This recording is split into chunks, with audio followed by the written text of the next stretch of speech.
Macam mana saya jadi terror adalah berdasarkan pengalaman saya dan saya banyak search dan research dekat YouTube sahaja. Tetapi pengalaman saya tu nak mengambil masa lebih kurang 10 tahun lah untuk sampai tahap ini. Okay?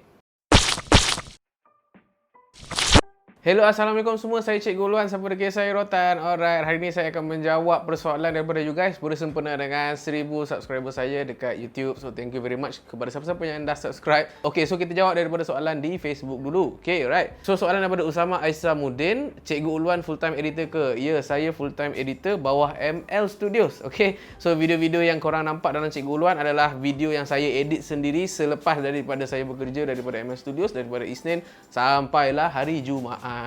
Hanif Fidaus, bukan soalan tapi request. Boleh tak buat siri Adobe Premiere Pro sebab banyak benda rasa yang tak banyak lagi belajar. Saya bukan tak nak buat secara orang kata topik per topik, tetapi saya nak biasakan diri dulu untuk membuat konten-konten yang saya rasa orang beginner nak tahu. Boleh jadi dia nak tahu untuk cara nak syuting dulu. So saya buat konten untuk syuting. So dia nak tahu editing, barulah saya buat konten untuk editing. Tapi insyaAllah saya akan buatlah konten-konten macam tu akan datang. Kiri gaya Kazuto Asuna Korisi Test. Kiri gaya. Okay, terbaik Cikgu Luan. Nice. Nak tanya boleh tak? Ada retis tu kata platform YouTube boleh dapat income banyak. Ya, jawab dia ada YouTuber yang boleh buat income banyak. Tetapi untuk saya menerangkan teknikal cara YouTube bagi duit kat kita tu agak panjang untuk saya terangkan dalam video kali ini. Tapi saya kata dalam 10 orang mungkin 1 orang sahaja yang boleh dapat duit-duit banyak-banyak macam tu. Contohnya macam Sugu Pavitra, Alif Irfan, Syahmi Sazli. Nak kata 9 orang tu macam saya lah. Sama ada tak dapat ataupun dapat tapi sikit. Lebih kurang macam tu lah. Buding komen, explain color filter dalam KineMaster bila masa nak guna certain color. Okay, aduhai. Okay, untuk color dalam KineMaster saya akan buat video yang berasingan. So, korang kena just stay tune Okay, alright. Muhammad Azrin Saha, tahniah Cikgu Luan, nak tanya macam mana nak rakam menggunakan satu kamera saja bagi macam dramatik dan cantik gitu. Okay, alright, untuk pengetahuan you guys, movie-movie Hollywood biasanya menggunakan satu kamera sahaja. Bukannya korang nampak, oh dia tukar angle, oh maksudnya ini adalah kamera 1, kemudian dia tukar angle, ini adalah kamera 2, kamera 3, kamera 4. Jarang sekali Hollywood gunakan multiple kamera, melainkan dia orang nak kejar duit semua tu. So, nanti next time saya akan buatlah video khas untuk cara nak gunakan satu kamera, tapi kita boleh tukar angle yang berbeza. Okay? Dan last kali kat Facebook, Hanan Hussein. Tahniah Cikgu Luan, soalan saya dulu kat uni ambil kos multimedia ke dan macam mana boleh end up jadi orang yang terror editing semua. By the way, saya supporter Tuan sejak Tuan tamat SMK AJB lagi. Tahniah.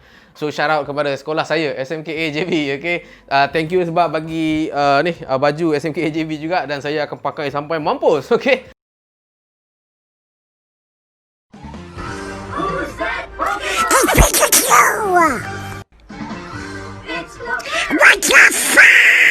So, balik kepada soalan, no, saya langsung tak ambil apa-apa bidang yang berkaitan dengan multimedia ataupun pembikinan video, foto, social media semua saya tak ambil sebab saya belajar syariah dekat Jordan, tetapi halfway sahajalah, 2 tahun sahaja dekat sana dan saya balik, kemudian saya bekerja full time bersama dengan Has Filmmaking Academy, bersama dengan MTAS Production, now sekarang dengan ML Studios. Macam mana saya jadi terror adalah berdasarkan pengalaman saya dan saya banyak search dan research dekat YouTube sahaja, tetapi pengalaman saya tu nak mengambil masa lebih kurang 10 tahun lah untuk sampai tahap ini. Okay. Berpindah pula kepada soalan di IG. Okey, Badang Mode. Cikgu Luan, tahniah 1K. Saya tengok cikgu ada juga games macam Horizon Dawn, Borderlands 3. Kenapa tak cuba buat video pasal gaming? Saya akan buat juga video pasal gaming, tetapi tidak menjadi orang kata apa keutamaan saya lah. Sebab saya nak utamakan perihal-perihal video making ni supaya you guys at least boleh buat basic video making. Macam rakam video gunakan smartphone saja ataupun basic DSLR dan sebagainya lah. Minis Hak. Berapa umur Cikgu Luan? Saya berumur 26 tahun. Saya kelahiran 1994. So shout out kepada orang yang lahir 1994. You guys are very awesome.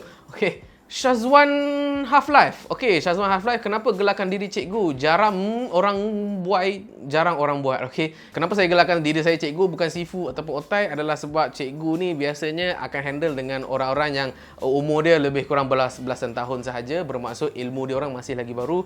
Oleh itu saya nak tackle orang-orang yang beginner. Orang-orang beginner ni bukannya budak sekolah sangat. Kadang-kadang umur dia dah 30, 40 tapi tak tahu apa-apa pasal video. So dia punya tahap ilmu lebih kurang ilmu macam tahap sekolah, in which sangat-sangat basic. Lebih kurang macam itulah. Bukan nak menghina you guys ke apa. Bukan, maksudnya tahap you guys masih lagi tahap beginner. Marbah 00. Wajarkah anak muda pada zaman sekarang mempelajari bidang YouTube content creators di mana kita sekarang berada di zaman IT yang canggih? Ya, memang zaman sekarang lah yang paling layak untuk kita push anak-anak kita untuk masuk dalam bidang IT ataupun masuk bidang social media ataupun masuk dalam bidang media secara khususnya adalah disebabkan zaman sekarang memang orang dah tak tengok TV bang. So pemikiran video ni dah menjadi orang kata apa kerjaya dan boleh buat duit juga. At the same time very knowledgeable lah, sebab bila saya buat video barulah saya jumpa orang-orang yang power macam Beto Kushairi ke, director-director hebat, editor industri, kru industri itu semua, dan saya slowly belajar. Dan kena ingat saya berpelajaran SPM sahaja, tak ada degree ataupun diploma. So saya banyak belajar dengan diorang ni. Dan kalau ikutkan konteks sekarang zaman smartphone kan, nak buat duit guna rakaman smartphone pun sekarang is possible lah, bukan impossible lagi. Hadis 19, menu diet seharian Cikgu Uluan. Okey, so menu saya seharian sama je. Saya akan makan ayam goreng potong, kemudian adalah sayur campur dengan timun sikit, kemudian dengan sos Nandos dan juga mustard yang tak ada gula. So saya akan makan 2 kali sehari dan juga campur dengan telur goreng 2 biji. Itu adalah diet saya lah. M Anik Z, untuk buat recording DSLR or mirrorless yang okey dalam buat quality. Okey, DSLR dengan mirrorless sangat-sangat teknikal untuk saya jawab, tetapi saya nak kata dekat sini better go on mirrorless, sebab mirrorless adalah teknologi baru dan boleh jadi feature-feature yang moden, dan dia akan naikkan kualiti sikit lah sebab dia adalah newer version daripada body macam di SLR. Okey, panjanglah bab dia, nanti saya ceritakan lah dalam konten yang seterusnya. Sebenarnya lebih lah soalan, lebih daripada 20 saya kira, cumanya saya terpaksa tapis sebab video ni terpaksa jadi pendek untuk tontonan you guys. So thank you very much sebab 1000 subscriber, insyaAllah support Cikgu Uluan untuk saya memberikan lagi konten-konten, cara-cara nak mengajar korang berkenaan dengan video. Saya boleh ceritakan dengan lebih lanjut berkenaan dengan perihal industri video di dalam Malaysia. Ada apa-apa sila roja dekat dalam ruangan komen Cikgu Uluan. Itu saja video kali ini. Saya Cikgu Uluan, siapa degil, saya Rotan, and cepat.